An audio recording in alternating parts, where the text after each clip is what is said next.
Bueno, vamos ya a entrar un poco más en detalle de lo que son los problemas ambientales y sociales.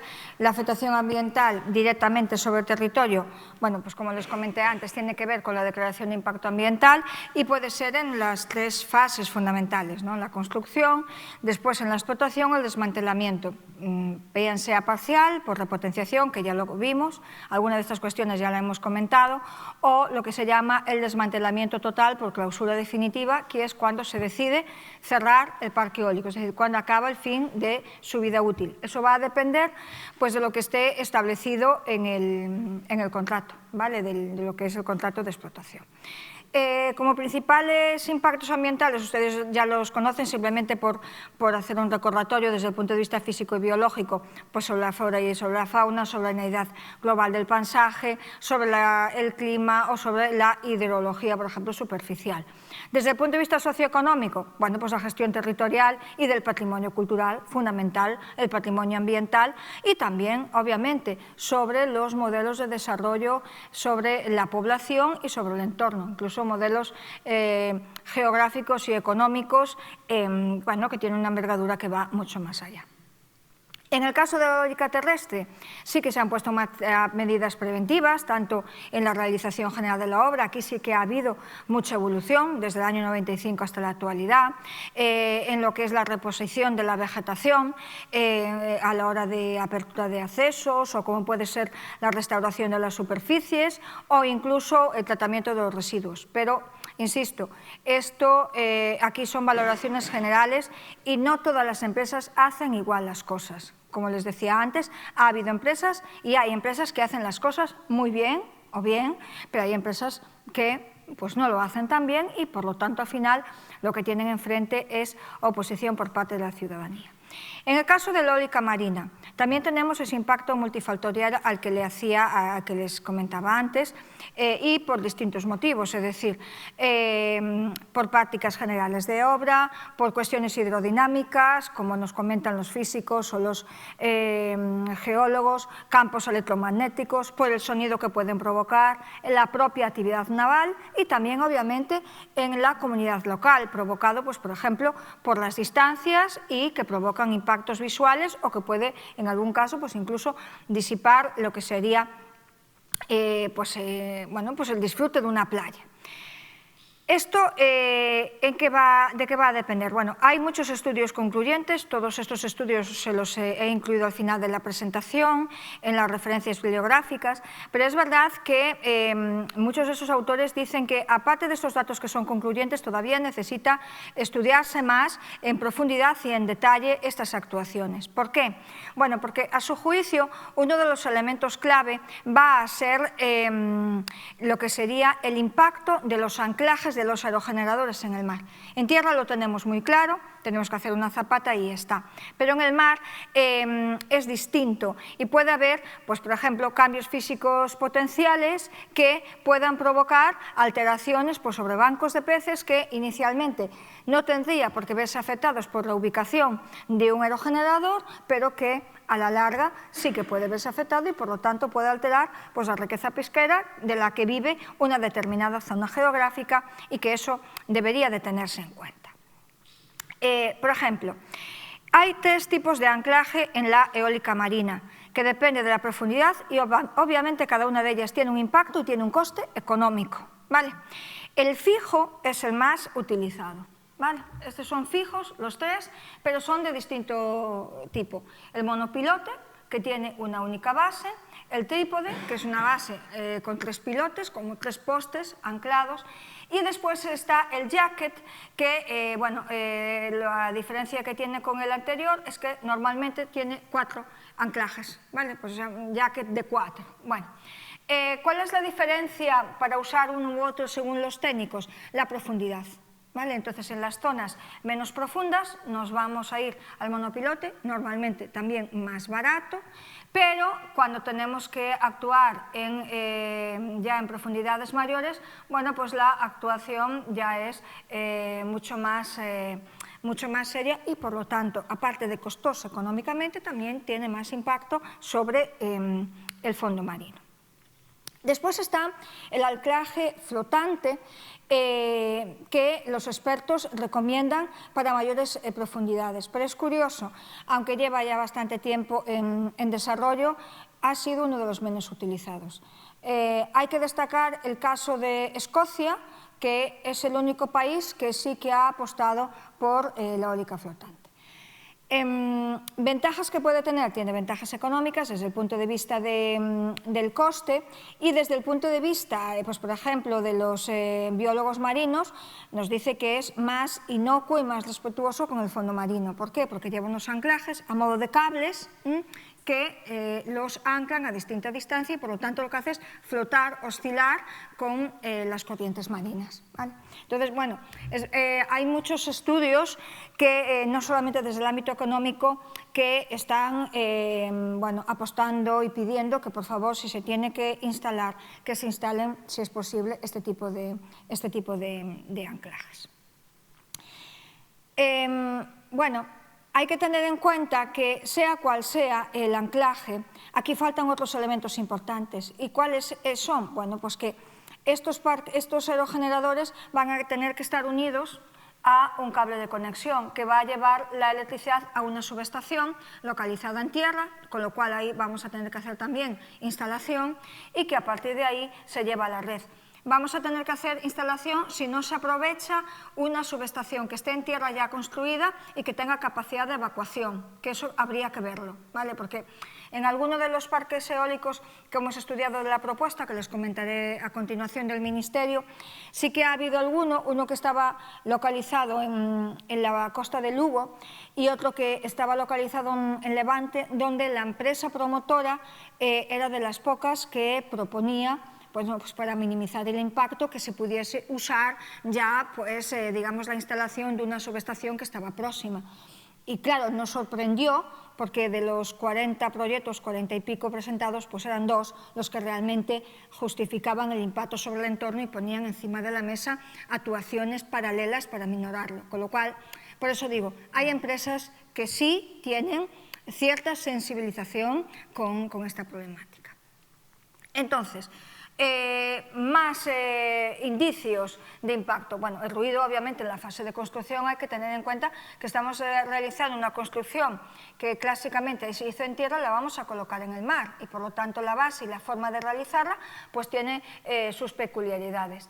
Y después, también desde el punto de vista de los biólogos marinos, bueno, pues nos dicen que es importante tener en cuenta el anclaje de esos aerogeneradores, pero también el material del cual están construidos esos aerogeneradores y también esas atracciones o esas alteraciones que puedan hacer sobre las corrientes marinas, sobre todo el ruido. Dicen que plantean que el ruido tiene una problemática importante y que puede alterar significativamente pues, lo que es la dinámica normal de esos bancos de peces en esa zona. Otro tema importante, que es el fin de vida de un parque eólico, que ya en cierta medida he adelantado algunas cuestiones. Vamos a ver, puede haber un desmantelamiento parcial cuando vamos a repotenciar. Repotenciar es sacar aerogeneradores, poner menos nuevos, pero que pueden producir lo mismo o más, porque muchas veces cuando se repotencia también se puede utilizar un aumento de potencia, ¿vale? Y después está el desmantelamiento total, que es la clausura definitiva. Entonces, ¿qué tenemos aquí ligadas a estas circunstancias? Bueno, tanto si vamos al desmantelamiento parcial como al total, está claro que vamos a tener ahí una cantidad de aerogeneradores que tenemos que sacar. Bueno, pues de ese material, prácticamente sobre el 90% de su masa total es acero, aluminio y cobre, que son metales estratégicos en este momento. Pero hay un problema, que son las palas del aerogenerador. Este informe del Ministerio de Transición Ecológica del año 2003, bueno, pues es en nuestro juicio una guía bastante detallada y, bueno, y necesaria que aborda esta problemática. ¿Qué pasa con las palas? Las palas fundamentalmente son fibras de vidrio y carbono. Y tenemos el problema del reciclaje óptimo. Es decir, ya no solamente que nos cueste poco, sino que el material que yo pueda obtener de ese reciclaje lo pueda volver a usar. Porque de nada sirve que lleve a cabo un proceso de reciclaje, reutilización, reparación, de economía circular, si el recurso que voy a obtener, al final, no lo puedo volver a introducir en el sistema productivo, que de eso se trata.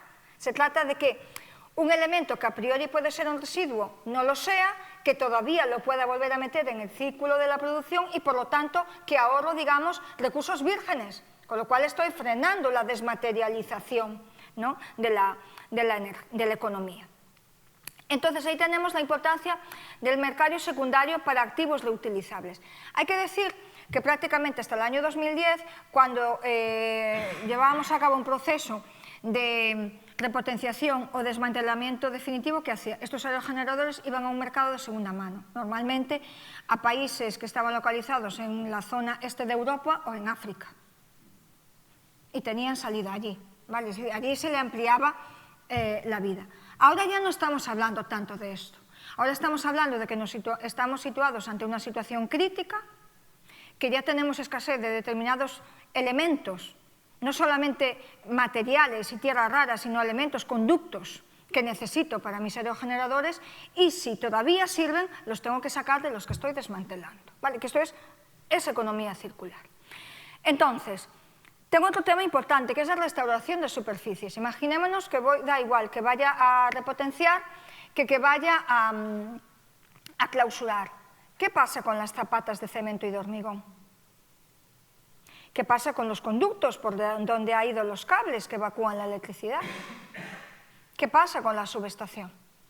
Entonces, ahí hay que hacer una labor de sacar esos elementos, esos cables que ya no necesito, pero sobre todo tengo que restaurar, en algunos países lo están haciendo, sacan toda la zapata de hormigón, la rellenan con tierra de calidad y bueno, pues permiten que haya pues nacimiento de nueva capa de hierba de tierra en recursos más o menos, en forma más o menos óptima. Con respecto al reciclaje tenemos distintas formas, la mecánica, la química y la térmica. Claro, varía entre los costes y los impactos. La mecánica normalmente es más rápida, más barata y más inmediata. La química y la térmica es la que utilizamos más en el tema de las palas. Es más costosa y no siempre nos da los resultados esperados. No por nada, sino por la propia complejidad de los materiales que estamos tratando. Y después, ¿cuál es el mejor tratamiento que podemos hacer? La prevención, el ecodiseño. Un poco lo que les comentaba antes, determinados parques eólicos instalados en otros países, bien terrestres o marítimos, que están instalados en consonancia con el territorio donde están. Es decir, no tratan de estorbar, sino que en la medida posible tratan de integrarse, de convivir con el territorio, no de invadir, que es un concepto totalmente distinto. Este mismo informe del Ministerio de Transición Ecológica del año 2023 es muy contundente con este dato, y un dato que seguramente pues, la Asociación Eólica de España a lo mejor pues no les parece o no les gusta demasiado, y es que el Ministerio reconoce que el 40% de los parques eólicos son anteriores al año 2005, 20 años, entonces están al final de su vida útil y habrá que repotenciar o habrá que clausurar, dependiendo de lo que corresponda. ¿Esto a qué nos lleva? Claro, es que vamos a tener ahí una cantidad ingente de generación de residuos que vamos a tener que tratar. Y el tratamiento, pues insisto, no es nada fácil. Para que se hagan una idea, del año 95 al año 2000, cuando en Galicia se instalaron los primeros parques eólicos, los contratos que las empresas promotoras firmaban con los propietarios era de compra de los terrenos. Y había algunos de esos contratos, la mayoría firmada pues, con personas mayores que eran dueñas de los terrenos en el monte, donde tenían una cláusula mediante la cual le obligaban al propietario del terreno a desmantelar los aerogeneradores cuando acabaran. Era algo inaudito. Inaudito, es decir, si yo ahora me tengo que imaginar que tengo que sacar un aerogenerador, aunque sea de los pequeños, de una finca mía, me da un parrús, porque bueno, ya por el coste y por no saber cómo enfrentarme a ese proceso. Pues sí, hubo contratos que recogían esta cláusula. Bien, entonces, ¿Qué afectación hay sobre el territorio? Bueno, pues la afectación sobre el territorio es variada. Por ejemplo, la vinculación con el entorno, de convivencia, no de invasión, por lo tanto de respeto, de dimensión y de localización de los proyectos, en las famosas poligonales, es decir, cuando hay empresas que tienen voluntad, dentro de lo que permite la poligonal, de mover aerogeneradores para que no, digamos, lesionen tanto el entorno o no hacerlo, y de defensa de las formas de vida tradicionales. No olvidemos que la instalación de un parque eólico en el rural puede provocar un choque y una ruptura de una forma de entender la vida como se entendía hasta entonces. Entonces, formas de aceptación social. Bueno, pues ¿a qué tiene que ver? Pues tiene que ver con el impacto visual, genera la aparición de conflictos, esa valoración del viento como bien libre, al cual les decía antes referencia en parte en base a los estudios de la profesora Leonor Ostrom, lo que les hago comentar ahora, prácticas poco claras para el alquiler de los terrenos o, por ejemplo, ocupación y limitación de áreas de ocio, playas, dunas o lagos que no se puedan disfrutar con la tranquilidad y en la plenitud que se hacía hasta ese momento, o no consideración para nada de las comunidades locales en ese proceso, o incluso daño a infraestructuras durante etapa de construcción. Hay un parque eólico, que ustedes lo pueden ver en la red, que ahora mismo es uno de los que más oposición tiene en Galicia, es el parque eólico en el pueblo de Amil, en la provincia de Pontevedra. Y bueno, la movilización ha sido a tal nivel que, bueno, que personalidades de la cultura de Galicia han firmado un manifiesto, se ha rodado un cortometraje que se ha difundido por ahí, pero bueno, hay la orden de parálisis por parte del tribunal y tuvo que actuar varias veces la Guardia Civil para que realmente paralizaran porque tenían obra de parálisis y la obra seguía. Les cortaron el acceso, el agua potable, bueno, un despropósito. Entonces, bueno, lo que decía antes, que hay quien hace muy bien las cosas o tiene interés por hacerlo, pero en otros casos, pues, por las razones que fuera, no ha sido así. Una de las tesis doctorales que tengo la suerte de poder dirigir en este momento realiza un estudio de los conflictos por falta de aceptación social entre España y Brasil y la centra fundamentalmente entre Galicia y Ceará, que Ceará es una zona costera y allí llama la atención que los parques eólicos están justo en la playa y en la zona donde hay más riqueza pesquera.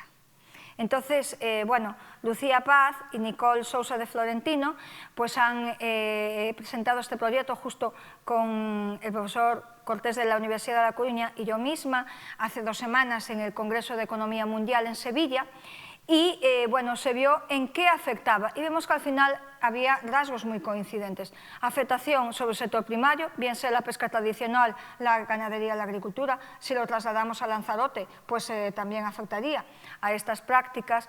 Posición de las autoridades municipales en Ceará, claramente a favor.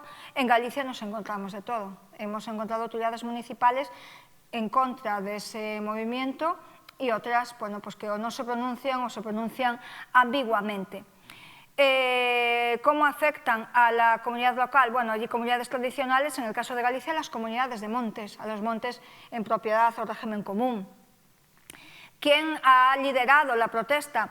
Plataformas vecinales, como en el caso de Galicia, o ONGs regionales o incluso también movimientos rurales que hay allí.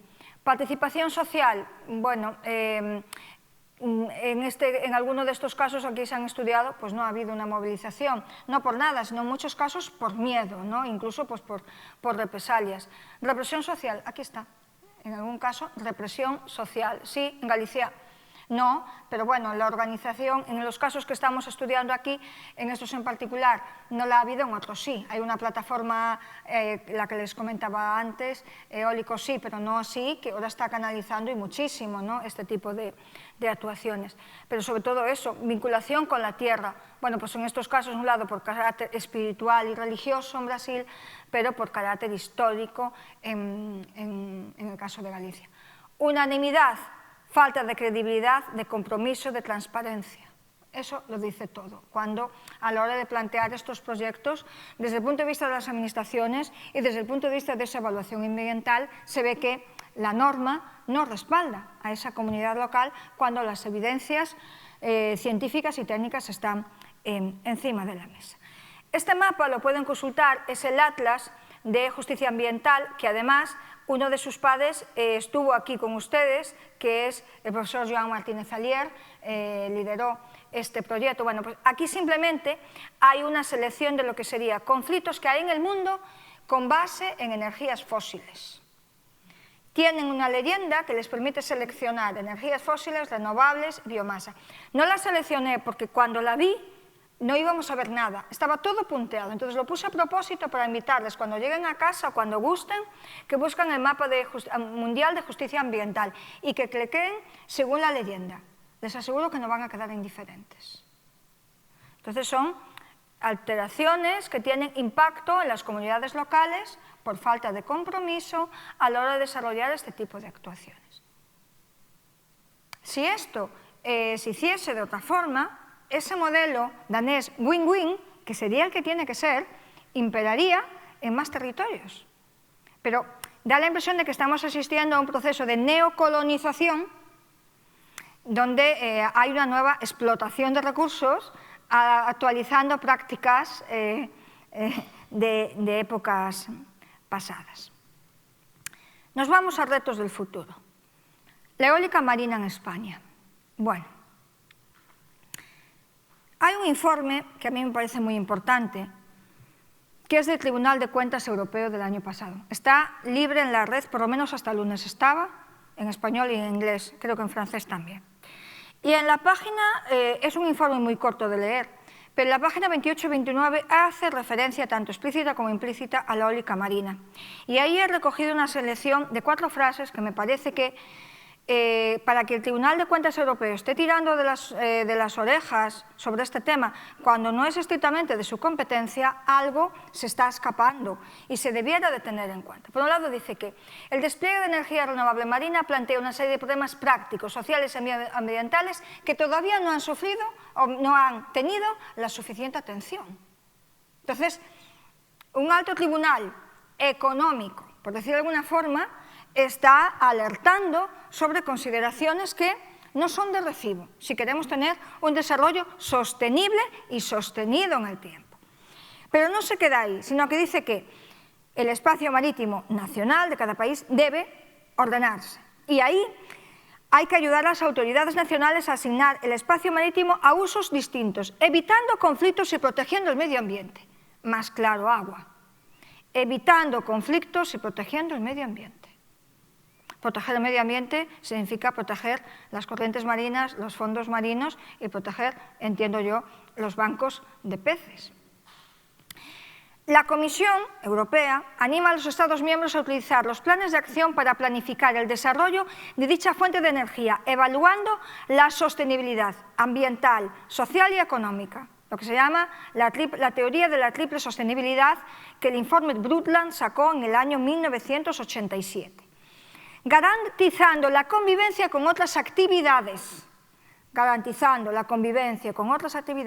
y velando porque el público acepte los despliegues previstos. Entonces, hay que aceptar lo que hay que hacer, pero hay que garantizar al mismo tiempo convivencia con otras actividades. Entonces, aquí tenemos bastante que hacer. Simplemente con el marco que está previsto hasta la fecha que no sabemos en lo que va a dar. Y por último, la ordenación del espacio marítimo facilita el desarrollo de la energía renovable marina, pero no ha resuelto los conflictos en torno a su utilización. Entonces, hemos tocado una parte, hemos repartido las aguas marítimas o las zonas donde potencialmente podremos instalar parques eólicos, ya se verá, pero los conflictos siguen estando ahí y hay que tocarlos. Entonces, lo he puesto aquí porque me parece muy importante que haya un informe, además eso es un informe especial, 22 del año 2023, del Tribunal de Cuentas Europeo, que está alertando sobre la problemática de consagrar prácticas no claras y de no compromiso y de no respeto en este ámbito. Este es el Atlas Eólico Mundial para medición de viento a velocidad de 100 metros. Como ven, Canarias, la costa gallega y toda esta costa, en el estrecho y arriba, bueno, cuanto color más intenso, más rojo es más calidad de viento. por lo tanto, más óptima para la explotación eólica. En territorio, bueno, aquí nos permite ver determinadas zonas de Galicia, Castillas, Aragón, etcétera, etcétera. Cuanto más claro es el color, la calidad del viento es menor. Por lo tanto, la capacidad productiva es menor también, ¿vale? Pero la costa, nuestra costa, bueno, es una costa que tiene unas condiciones muy óptimas bueno, para la explotación eólica terrestre y, en el caso que nos ocupa ahora, marítima. Este atlas es el Atlas Eólico de España, que viene prácticamente a refrendar los datos anteriores. Aquí es con una escala mayor, más claro. Son datos del IDAE, el Instituto para la Diversificación de la Energía y el Ahorro Energético, del Ministerio, y este mapa, además, en particular, se hace en base a un mapa del año 2010 y las mediciones no han empeorado, ni muchísimo menos. Aquí está el Real Decreto 150-2023, digamos que es la primera referencia normativa completa, que es la que define las 5 demarcaciones, o dicho de otra forma, las 5 zonas en las que se reparte el espacio marítimo de España para instalar parques eólicos marítimos. Ahora vamos a ver cuáles son. Son 5. Y además, estas 5 zonas tienen que tener una serie de características que van dentro de lo que se llama el Plan de Ordenación del Espacio Marítimo, el POEM. Entonces, el recurso eólico tiene que alcanzar valores superiores a 7,5 metros por segundo a 100 metros de altura. Lo cumple. La profundidad no puede superar los 1000 metros, donde tengan que ir instalados, de profundidad en lo que es la dorsal. A ser posible, localizarse próximas a una zona de tierra con las infraestructuras eléctricas adecuadas para la evacuación de la energía generada. Ser delimitadas como tales en estos planes, y están, porque igual que aparecen ya por obligación lo que son las zonas especiales militares, por seguridad, que son las primeras que se marcan, y también los parques protegidos, después hablaremos de un caso especial que es el Girona, el Cap de Creus, pues, bueno, tienen que estar las demás también establecidas. No están localizadas en zonas identificadas como incompatibles o como prohibición de instalar eólica según los criterios de Dirección General de Biodiversidad, Bosques y Desertificación. Bueno, aquí hay pocos en esta tesitura. Y por último, no obstaculizar las vías próximas a puertos, su maniobrabilidad y las aguas de servicio y de actuación militar. Bueno, pues aquí están. En el año 21, cuando estábamos en la pandemia, ya el Ministerio de Transición Ecológica publicó un informe donde salían las 5 áreas. La noratlántica, que va desde Galicia hasta el País Vasco, la suratlántica, que es la zona que está entre el Algarve y el Estrecho, después la zona canaria, la demarcación del Estrecho y el Alborán, prácticamente hasta Murcia, y la levantina baleárica, que digamos que sería la más amplia. ¿Vale?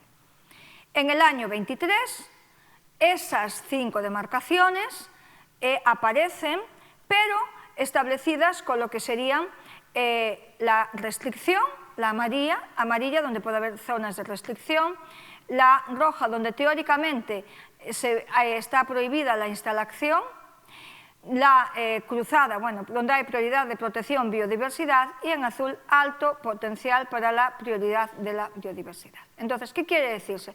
Quiere decirse que en estas zonas amarillas que nos quedan aquí, donde no hay nada cruzado o donde no se interfiere con este laminado azul, sería donde teóricamente estarían los parques eólicos, teóricamente.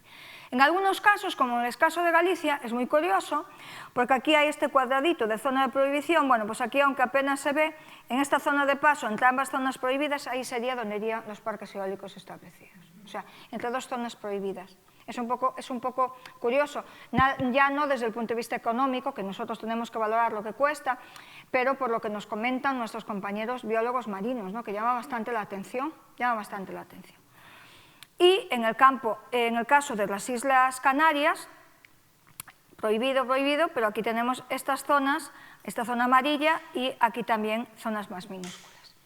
En el caso de las Islas Canarias, hay previstos en la propuesta 22 parques eólicos marinos, 1 para la zona de Tenerife y los 21 restantes en Las Palmas. Sí. Bien, y aquí es donde se ve con un poco más de detalle lo que les comentaba antes, ¿vale?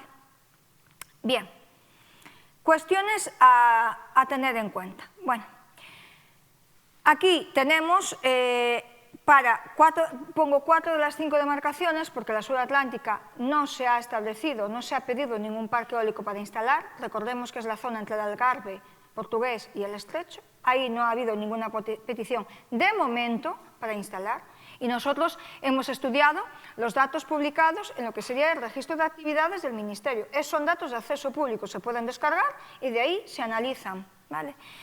Y este estudio que está aquí, que les estoy planteando, lo presentamos el año pasado en el Congreso de Economía Mundial y va a salir ahora un artículo dentro de un mes aproximadamente en un libro también sobre estas cuestiones. Entonces, aquí sí que ya vemos, digamos, un mayor desglose con esta leyenda. Por un lado está el uso prioritario para protección de la biodiversidad, para la extracción, para protección de costa, seguridad de navegación, análisis, investigación y desarrollo. Pero aquí ya tenemos en azul desarrollo de la eólica marina. Es decir, ya aparece por tipología alto potencial, protección de la biodiversidad, que la norma dice que se tiene que tratar de respetar, actividad de puertos, no se puede tocar, acuicultura marina, análisis, investigación y desarrollo, que es un poco tierra de nadie, y desarrollo de la eólica marina, donde marcadamente ahí van a ir los parques eólicos. Aquí no aparece tan marcado como estas zonas, pero sí que se ven estos polígonos en azul, aquí, aquí, aquí y aquí, que curiosamente hay ahí dentro de esas poligonales alguna previsión de parque eólico. Bien, entonces, ¿qué hicimos? Pues hicimos algo muy básico, cogimos los 42 expedientes, los descargamos, analizamos los datos, identificamos más de 1000 variables que desde el punto de vista social y económico nos fueran de interés y fuimos viendo para cada uno de los proyectos si había información. Desgraciadamente, muy a nuestro pesar, en más del 80% de los proyectos faltaban datos claros para esas variables que nos gustaría tener, pero con algunos pudimos seguir trabajando. Entonces, de los parques eólicos previstos, el mayor número va para la demarcación canaria, el mayor número, pero no significa la mayor potencia, significa mayor número. Curiosamente, el segundo es la noratlántica y ahí es donde va la mayor potencia total prevista. Es decir, van o más aerogeneradores o más potentes. Entonces, es verdad, hay más parques eólicos, esto tiene una afectación sobre el entorno, sin duda alguna, en la construcción, en la instalación, en la evacuación de la electricidad, pero eso no quiere decirse que ahí vaya más aerogeneradores y más potentes, por una sencilla razón, de por qué esos datos no estaban claramente especificados en el expediente cuando debieran de estar, porque se sabe, es decir, si yo presento un expediente de propuesta de un parque eólico, tengo que indicar lo que voy a hacer. Es verdad que el Ministerio le hizo un requerimiento de información a completar y en muchos casos también sobre el impacto ambiental, eso es cierto, y tienen obligación de contestar en un periodo establecido. Después, otro elemento que nos llamó mucho la atención es las emisiones de CO2 evitadas por demarcaciones, ¿no? Entonces, claro, lo que les comentaba, si establecemos parques eólicos, los parques eólicos en la fase de producción de electricidad comparativamente con las fósiles nos permiten ahorrar emisiones, es cierto, pero hay varias metodologías. La metodología de Chen et al. Del año 2023 es una de las que más se usa, que es una metodología muy conservadora, donde dice que sí, se ahorran emisiones, pero un valor, reducido, acotado. Y sin embargo, aquí lo que nos llamó la atención era que los datos que presentaban las empresas eran exponencialmente mucho más altos. Es decir, esta es una actuación renovable y verde por donde ustedes lo quieran mirar, ¿no? Claro, lo mínimo que pedíamos es que nos indicaran si ellos lo estaban planteando también con la metodología de Chen et al. U otras, es decir, hay más metodologías que la de Chen, lo que importa es que nos pongan una, porque sabemos lo que implica cada una de ellas y poder debatirla. No había ninguna metodología detrás, o nosotros no la encontramos, que justificara estos cálculos. Lo que sí nos llamó la atención es que, aún teniendo en cuenta la metodología de Chen, que es una de las más utilizadas y respetadas en el mundo, bueno, estos datos fueran bastante más positivos y bastante más altos. Pero bueno, claro, ante falta de información no podemos tampoco divagar, pero sí mostrar nuestra sorpresa ante la falta de completar esos datos. La potencia total instalada. ¿Dónde se instala? Bueno, pues hemos visto que en global de la propuesta de los 40 proyectos normalmente se sitúan entre los 11 y los 20 kilómetros desde la costa, y los aerogeneradores instalados, normalmente la mayoría de los aerogeneradores están entre 21 y 30 kilómetros. ¿Esto qué quiere decir? Bueno, pues que posiblemente aquí es donde van los aerogeneradores en función de la potencia, ¿vale? con más potencia. Estos datos los presentamos con mucha cautela porque, insistimos, no todos los datos estaban presentados de forma clara, muchos de forma, ¿cómo diría yo?, presentada en apartados que no era el que correspondía, entonces también nos dificultaba el análisis, ¿no? Pero bueno, en cualquier caso, aquí nos da a entender que, por ejemplo, entre 21 y 30 kilómetros va a haber, estaba previsto 206 aerogeneradores, que es una cifra importante, pero entre menos de 10 kilómetros, 124 aerogeneradores. Estamos hablando de aerogeneradores de gran potencia, porque los aerogeneradores marítimos son más de 2 megas de capacidad, y por lo tanto el impacto visual, bueno, está ahí. Está en el horizonte, nunca mejor dicho, y se debe de considerar. ¿Qué más tenemos que tener en cuenta? Bueno, pues tenemos que tener en cuenta un elemento importantísimo, que es, bueno, ¿qué es lo que nos están diciendo las grandes instituciones supranacionales sobre esto? Ya les comentaba antes, bueno, tenemos la descarbonización de nuestra economía, la Agenda 2030, 2050, 2070, ya estamos ampliando cada vez más el horizonte, la European Green Deal, etcétera, etcétera, donde se dice constantemente que hay que cambiar el modelo de producción, el modelo energético, el patrón de consumo. Eso lo tenemos claro. Pero, claro, ahí tenemos una serie de limitaciones. La contribución renovable hemos visto que tiene la capacidad que tiene, y dentro de ese marco tenemos que encuadrar la eólica marina. Pero nos tenemos que preguntar, ¿hay materiales suficientes para esto? Porque no es solamente cuestión de ordenar la potencia, de que la red sí sea lo suficientemente fuerte, de que respetemos el entorno, por supuesto que también, pero sabemos que ya estamos en un proceso de crecimiento, sabemos que hay determinados materiales críticos y escasos que son necesarios y que no van a tener reemplazo, por lo menos en la velocidad que lo necesitamos. Materiales críticos, minerales y tierras raras. Entonces, tenemos que pensar en aportaciones más que contrastadas, que llevan encima de esa mesa ya hace mucho tiempo. En primer lugar, hay límites físicos para el crecimiento. Ya lo dijo el informe Meadows en el año 73, los límites del crecimiento.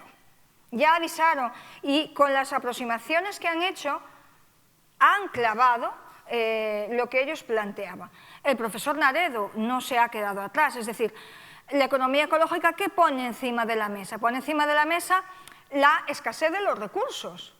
Y pone encima de la mesa también que la vida tiene que ir en el centro, la biosfera, su aporte tiene que ir en el centro, y que de la producción salen unos elementos que son los residuos, que también que tenemos que considerar y ver si los podemos volver a meter en el proceso productivo para no lograr el residuo cero, que no va a ser posible, pero para disminuir la cantidad de residuo, que también es un problema que tenemos en las sociedades actuales.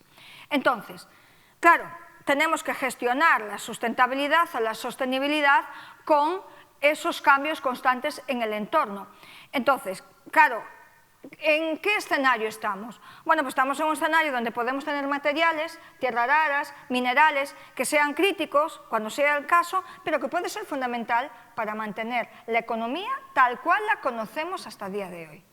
La cuestión es, ¿la podemos seguir manteniendo o hay que buscar un nuevo modelo de economía, un nuevo modelo productivo, un nuevo modelo de consumo, un nuevo modelo energético? Ahí están las cuestiones que están enlazadas. Bueno, ¿cómo lo estudiamos nosotros? Bueno, pues toda esta cuestión que les he estado explicando la planteamos desde el punto de vista del metabolismo socioeconómico, como si fuésemos un ser vivo.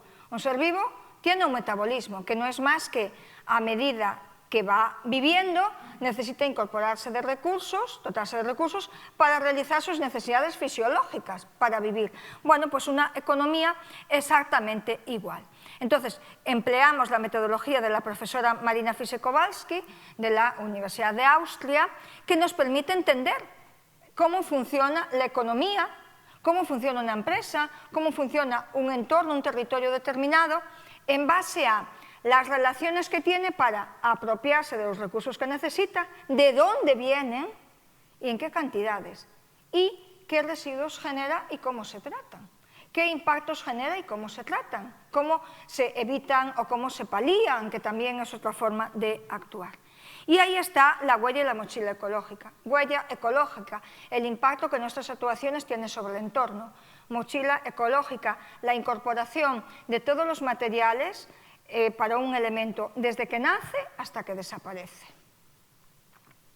Bueno, este es un esquema que representa la filosofía del profesor Naredo, es decir, bueno, este es el error, ¿no? Ponemos la economía en el centro cuando en el centro, aunque todo está rodeado por la biosfera y después por la sociedad, realmente el centro tiene que ser la biosfera, porque es lo que nos marca esa limitación de recursos. Bueno, pues ahí está, desde el punto de vista de la perspectiva de Naredo también o de Georgescu Roegun, como, bueno, el modelo energético debiera de contribuir a través de las energías renovables a garantizar esa sociedad más sostenible y eso se debiera de hacer en un marco, esto no es más que el marco del metabolismo socioeconómico, es decir, acopiarme de los recursos, en un procedimiento lógico y hacer un tratamiento también, digamos, justo, si es que aquí es aplicable esa palabra, de los residuos.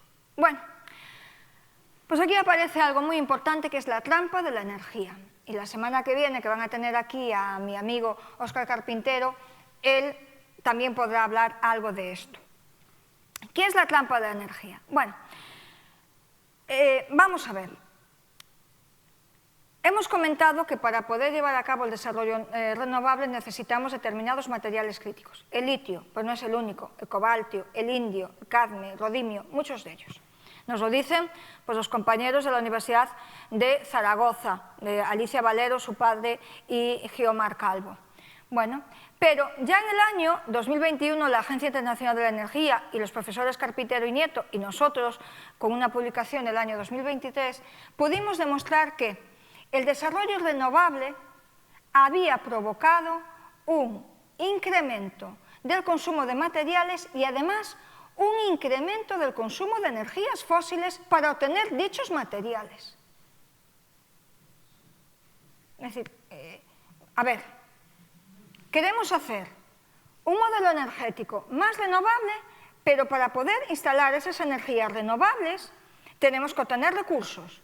Y para extraer esos recursos tuvimos que quemar más petróleo, más carbón, más gas natural. Esa es la trampa de la energía. Comparativamente, hay un ejemplo. Si quiero instalar una potencia eléctrica de 1000 megavatios con 200 aerogeneradores de 5 megas cada uno, voy a necesitar 160.000 toneladas de acero, 2000 de cobre, 180 de aluminio, 110 de níquel, 85 neodimios y 7 de disprosio. Si quiero instalarlas, pero con gas natural, 5.500 de acero, 750 de cobre, 750 de aluminio, más o menos, unas 25 veces menos cantidad de metales que para la eólica. Claro, tengo una ventaja ambiental, o no, porque depende de cómo haya sido el proceso que con fósiles haya llevado a cabo para obtener estos minerales. Entonces, ¿ventajas y bondades renovables? Sí, pero seguimos haciendo mal el proceso de extracción y de obtención de esos materiales críticos que necesitamos. Y a lo mejor estamos dejando de lado, o hemos dejado de lado, esas prácticas de economía de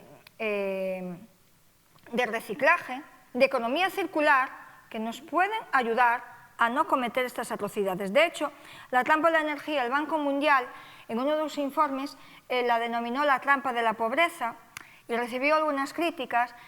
Y bueno, yo quiero entender desde mi perspectiva por qué la llamó la trampa de la pobreza. Nos decía, el Banco Mundial no hacía referencia explícitamente al consumo de materiales, pero sí decía que le parecía que aquellos países en vías de desarrollo que tenían capacidad renovable y que en vez de ponerla en marcha lo que hacían era replicar el modelo de las sociedades más avanzadas, lo que estaban haciendo es dar paso a empresas foráneas que se iban a llevar beneficio y ellos se iban empobreciendo. Por eso lo llamaba la trampa de la pobreza.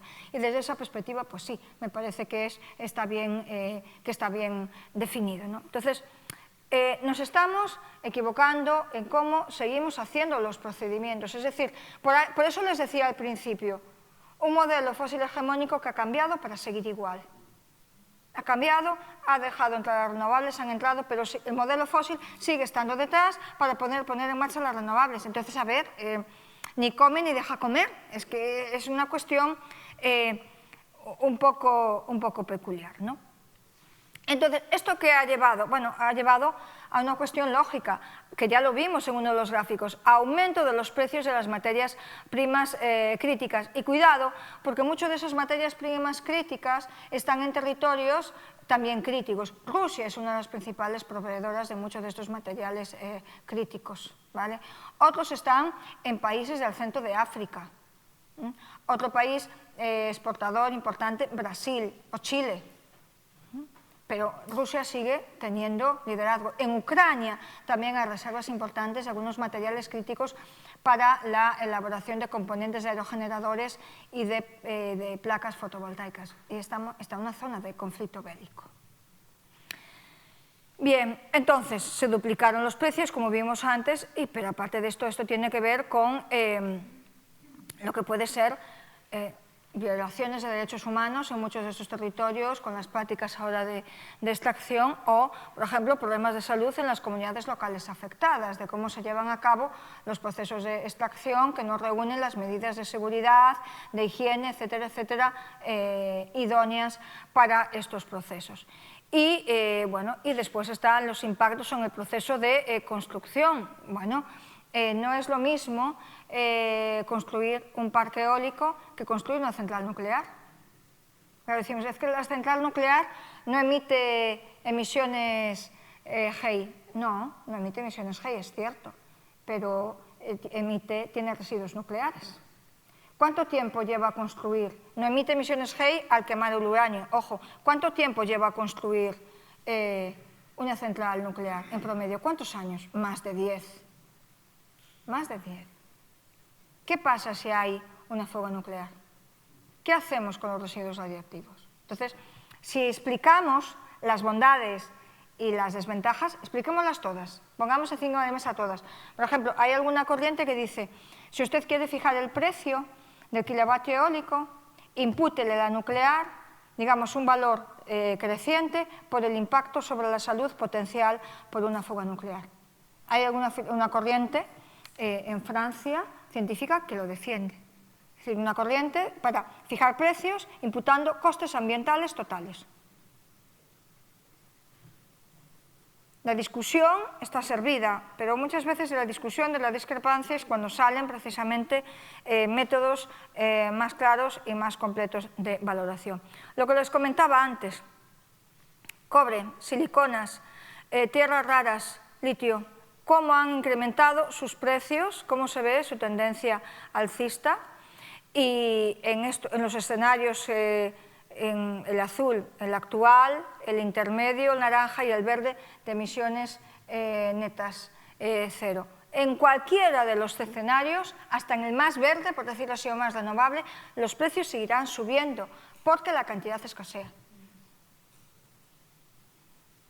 Entonces tenemos que hacer una ordenación de todo este proceso. Es que no nos queda mucha más alternativa. Consideraciones finales. Bueno,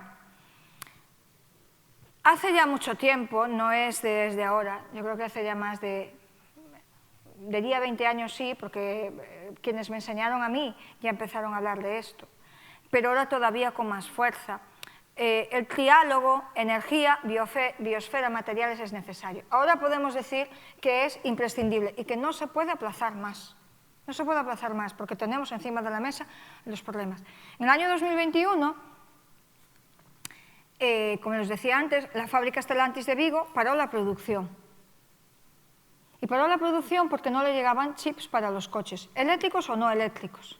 ¿Por qué no le llegaban? No había litio, no había cadmio, no había cobre. Bueno, entonces hay un problema, digamos, de suministro de estos materiales. Entonces, ¿qué es lo que necesitamos para ese entorno del año 2050? Energías renovables, pero acompañada de eficiencia energética y de transporte sostenible. Pero tenemos el cuello de botella de salvar ese acceso a materiales que son escasos. Entonces, hay que cambiar de alguna forma el modelo de producción y el modelo de consumo, ambos. Es inaplazable y hemos tenido muchos avisos y cada uno más contundente que el anterior. Entonces, ¿hay que cambiar el sistema energético? Por supuesto, sin duda, pero es que con eso no es suficiente.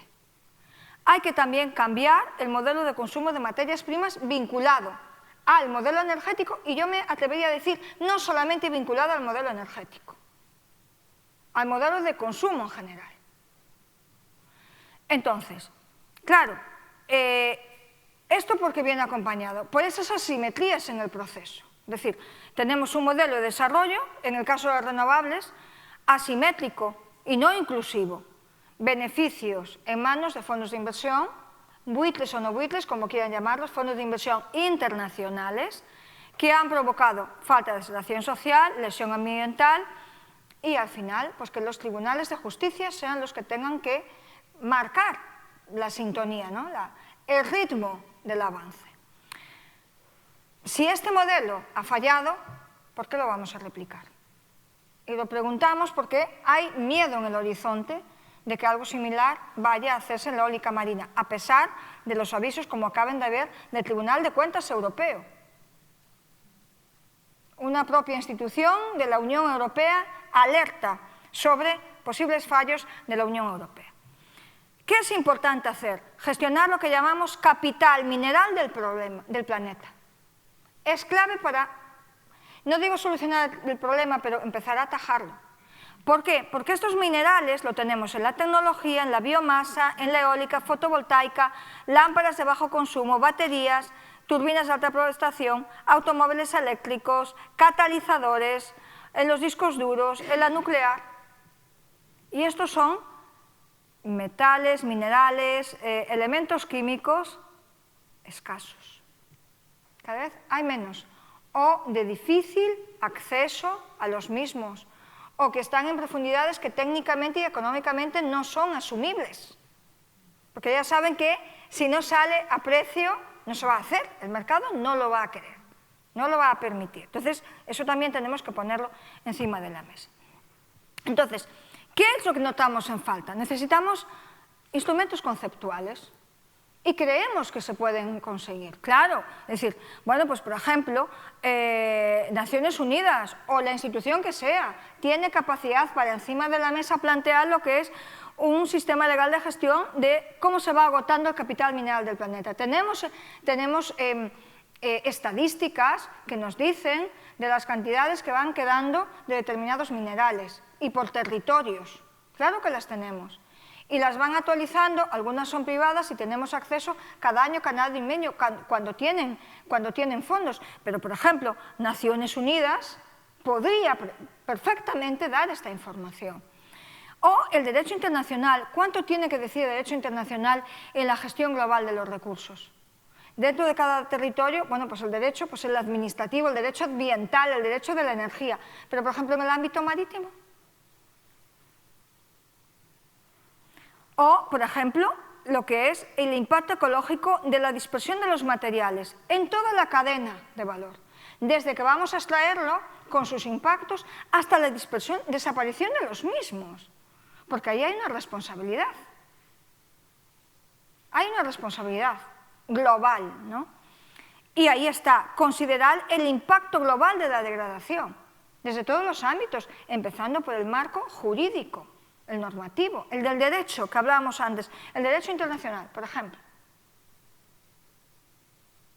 Entonces, aquí hay implicaciones, bueno, que están detrás de este triálogo necesario, energía, biosfera, materiales, pero que va más allá. ¿Y qué pasa? ¿Qué necesitamos de cara al futuro? Bueno, yo lo tengo claro, lo que pasa es que a lo mejor es una utopía, no lo sé. A lo mejor sueño despierta, es posible. La transición energética necesita ir de la mano de esto. Transición política, económica y cultural.